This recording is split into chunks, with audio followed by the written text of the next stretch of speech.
Hello viewers, today I will talk about the revolving door that involves students and doctors. One would assume that students become doctors and then stay so. That's not the case. Students become doctors and then doctors once again become students. So much so that I know doctors who are dying to become medical students again. Almost about 10 years back, I was in that situation. I was a medical student, I became a doctor, and then I worked very hard to become a medical student again. I know people who participate in this cycle multiple times.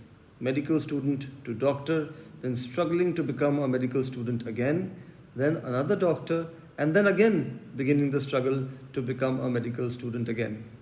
Are you confused by this? Let me explain. In India, the process of becoming a doctor is very straightforward. You have to get into a college where you get an MBBS degree after studying for 5.5 years, and then you get to call yourself a doctor. You actually get registered as a doctor.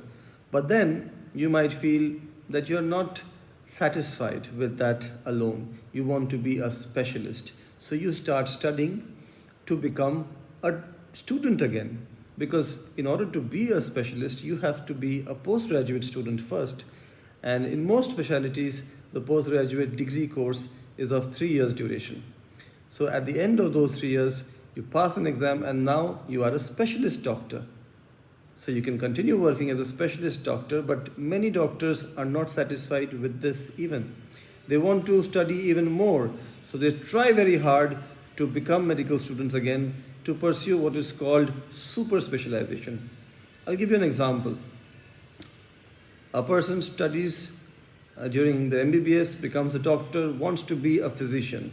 So they study really hard, struggle to become a postgraduate student in general medicine, and then they become a consultant physician. Then they are not happy with that. So then they study really, really hard, and then they join a super specialist course like, say, neurology or cardiology, and then they become a neurologist or a cardiologist.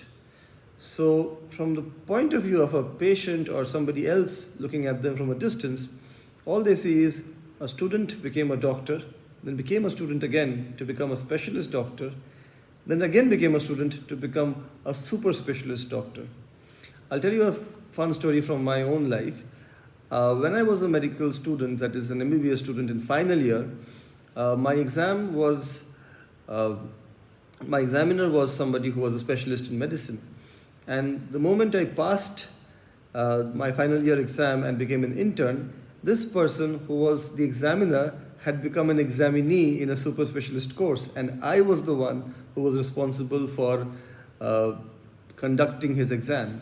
So I was a student 1 year back, and a year later, I was kind of part of the examinee team. So the tables literally had turned. This is quite common in the world of medicine, but I feel people outside the world of medicine might not be that aware of it. So I thought maybe you should find out about this. Also, a lesson for all the teachers watching this video: please be kind to your students, because you never know, one day they might become your teachers when you are pursuing a super specialist course. So take care, bye-bye. I hope you found this video entertaining, and I hope you don't forget to be awesome.